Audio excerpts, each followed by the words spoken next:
Because we live in a world that is so busy, because we do want to do everything in our lives, and we're striving in our careers to be the best we can be. We also want to be good parents and have a loving family, build loving relationships, have a social life, and then also make sure we're going to the gym and doing yoga and all the other things that exist in our kind of health and hobbies category. And sometimes it can feel like we're juggling all these balls and we're desperately trying to make sure none of them drop.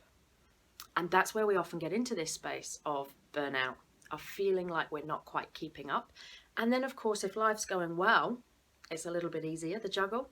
And as soon as the tough times hit, it's like a house of cards that just comes crumbling down.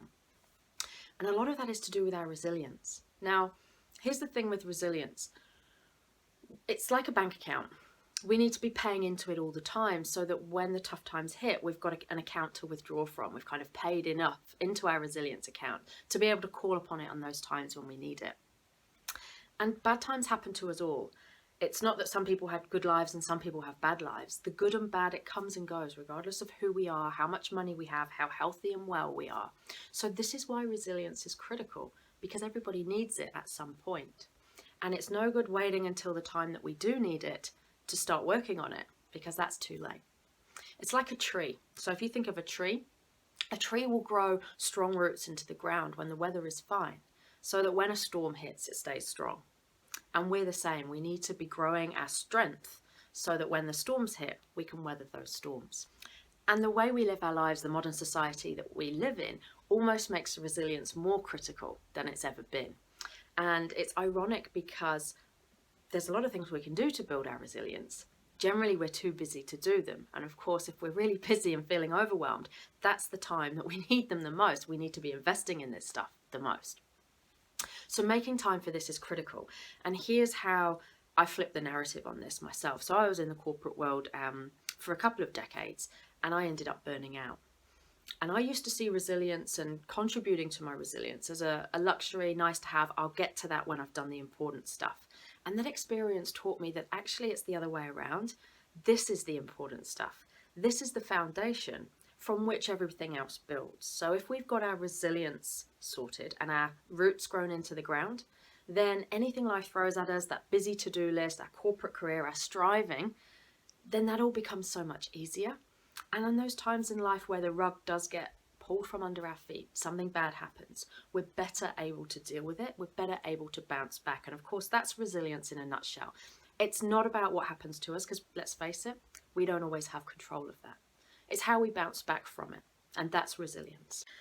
I learned a really powerful analogy that really sums this up well for me from Buddhist nuns a few years ago.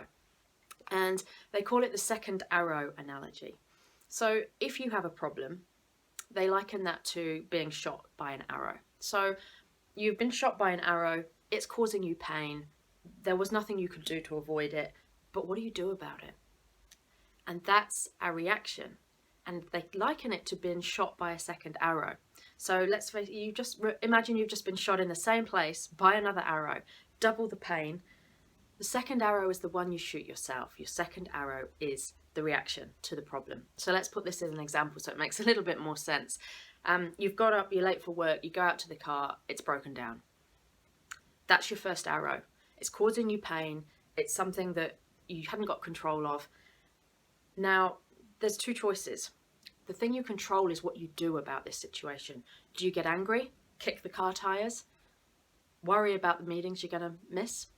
Or do you think about what action I can take? Okay, I'm going to ring roadside assist and I'm going to ring work and rejuggle those meetings.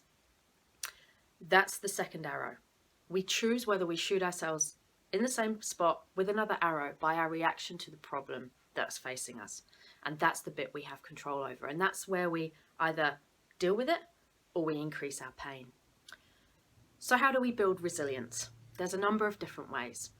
Our mind is so critical. That's something we're going to cover a little bit later on in terms of how, because of our reactions to what happens and our bouncing back, how the mind plays such a critical role in that. But also there's self-care, what we eat, whether we get enough sleep, how we move our bodies, the people we choose to surround ourselves with, the self-talk in our head that we allow to happen, the boundaries we set, whether we say yes or no. There's so many things that exist within self-care. And that's what we're looking at next.